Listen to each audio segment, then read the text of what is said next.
Okay, for the layout of capacitor,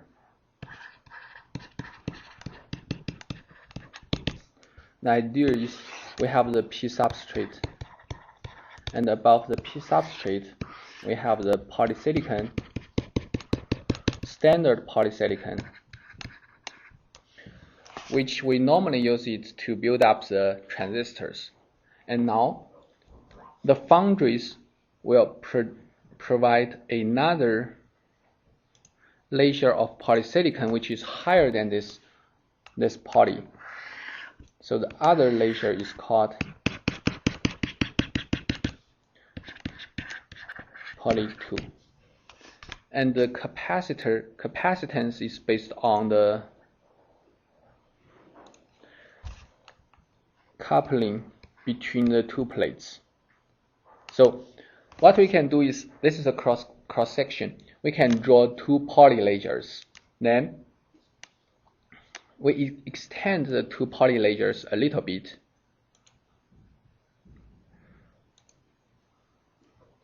So we extend the first poly layer like this, a second poly layer like this, right? And we make contact from here to metal 1, and from the other side to metal 1.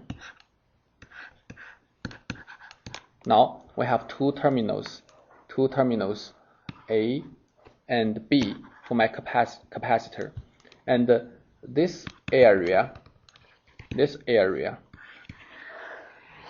thing produce the capacitance.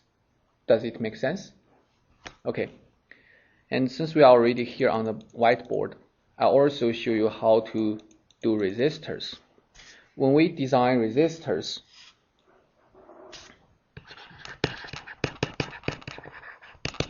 look at the top view. On my layout, I simply need to draw a strip like this. I can use either metal or polysilicon to draw this strip. And from here, this side to the other side, we have resistance, right? That is very straightforward. But the problem is, if you use metal or polysilicon, the resistance is going to be very low. When you want something in kilo ohm or mega ohm scale, you can't use the regular metal or polysilicon. So what you can do is, in the process, they provide a special laser which is implanted with something very special that increase the resistance per unit area. So when you do the design, you have to use a special laser called ELEC to draw this resistance. Then you add a symbol to tell the foundry that you want to do special process so that we can increase the resistance of this area. So we will draw ELEC first, then we will add a laser high resistance to tell the foundry that this place I want a resistor. And in our 0.5 micrometer process for poly 2, it's also called ELEC layer. So when you draw the capacitance, you have to draw two layers. One is poly, another is ELEC. So let's go to Cadence. Class demo, I will do new cell view. I will name it as capacitor. Today is December 2010. Give a schematic first. I'll place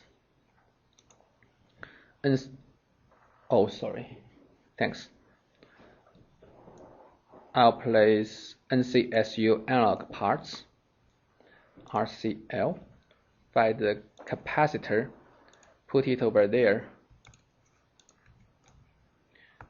This is only for the LVS purpose, and I define the pin as A, B. The property of the pin is input, output. Place A over there, place B over here. So that's it. And now I'm going to draw the layout. So new cell view, use the same name, but I use Virtuoso Layout tool. Click OK. Here we go. For the first layer of poly, I use the poly and use rectangular R to draw this rectangular here, poly. And next, for the poly 2, I use the ELEC, see the yellow layer, ELEC, and I draw another layer on top of it, ELEC, right? And now I have to make contact. For the bottom poly, I make a contact over there from metal 1 to poly. Put it over there. For the top poly, I make a contact from metal 1 to ELEC. Put it over there, right? And now I use metal 1 to extend the signal to outside so that I can make connections to other components. So I add a path like this, and I add another path, and now I define my pin A, B, input output display pin name, and the layer is metal 1. Put A over there, put B on the other side. Any question? How do you measure the capacitance of it? I'll tell you later. Good question, but I'll tell you later. Let's do DRC first. And I've got some error. The distance is too small. You have to make more space for the bottom layer.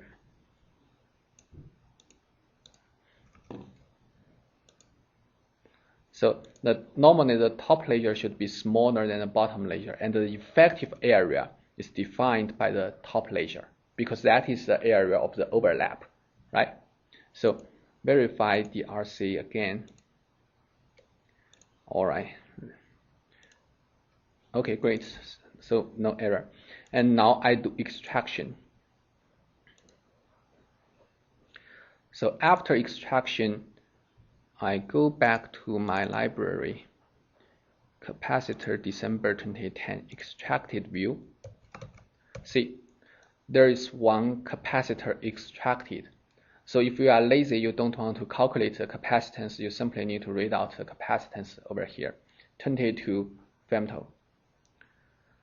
I close this, go back to layout, do LVS.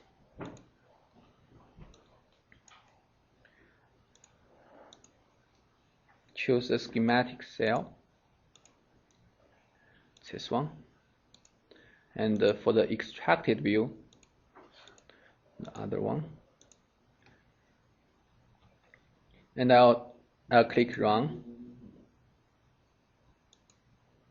Any question? Can you assign capacitance in schematic view? Yes. I have already assigned the capacitor. And so even when they don't match, they don't care? It doesn't care? This is another good question. I'll tell you later. Okay. So now the output tells me that I have perfect match between the layout and the schematic. However, you already noticed the problem. In the extracted view, the capacitance is 22 femto.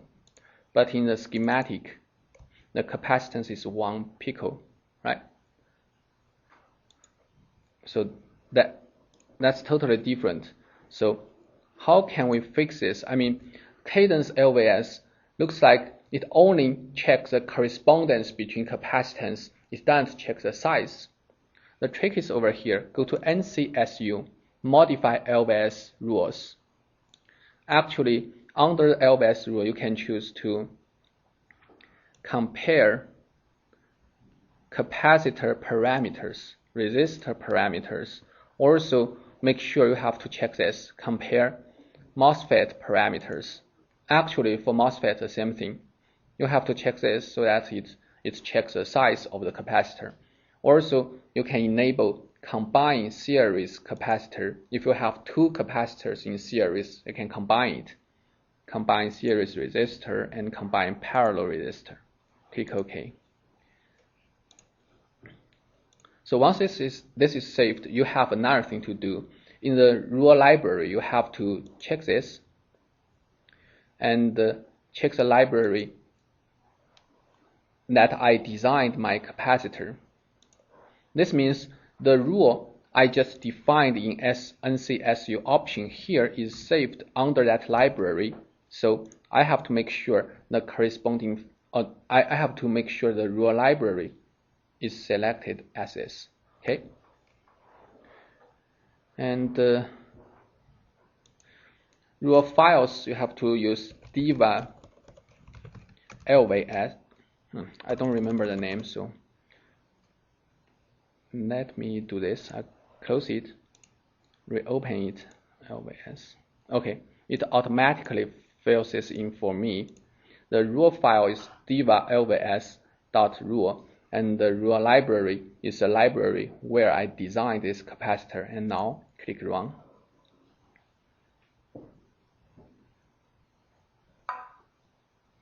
So it tells me LVS job has completed. Netlist match logically means we have capacitors corresponding to each other but have mismatched parameters. So I have to go back to the schematic, change the size of the capacitor to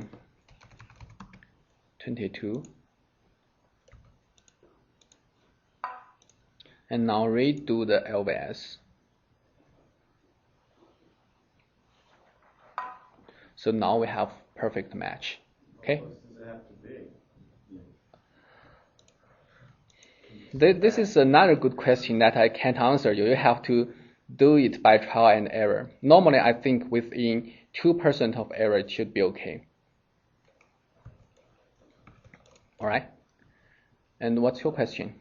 Actually, one question was the same, and the other one is that suppose we want 10 picofarads. In that case, we just have to go by trial and error by designing a capacitor and then check the value and then go back. Okay, this is a smart question. Actually, I have posted a file under Blackboard Cadence right here. Okay. The AMI data, test data. So this means once the chip is fabricated, the engineers measure the chip and extract the parametrics.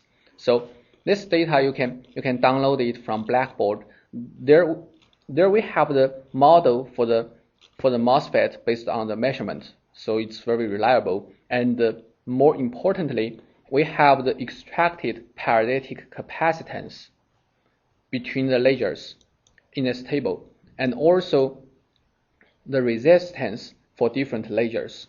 As you can see, the sheet resistance for the other layers are very low.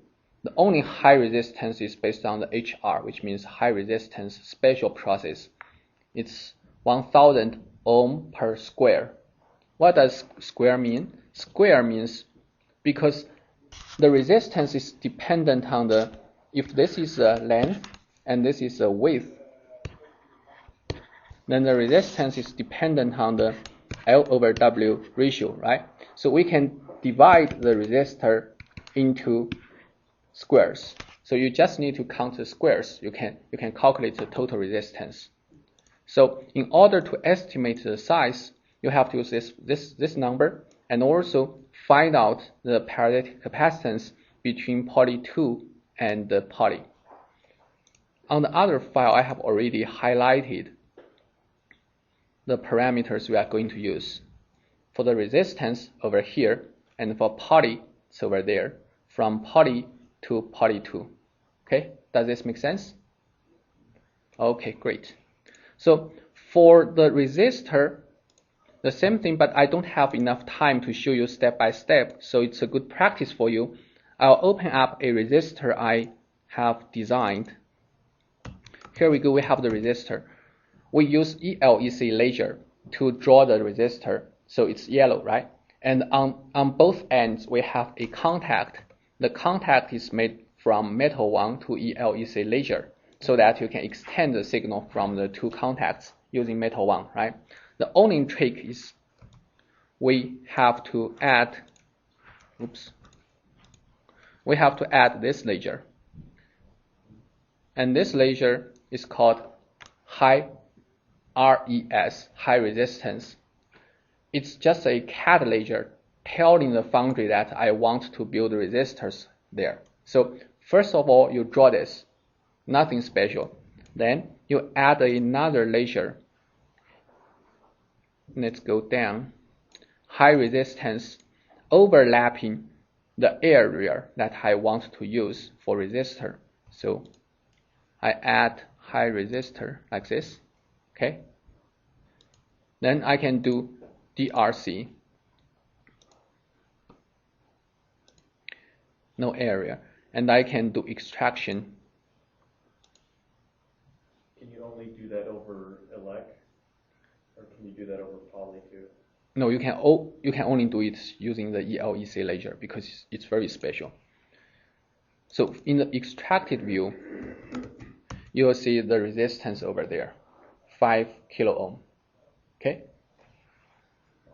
Of course, before you design it, you have to estimate what kind of size you want. All right. So do you have any other question?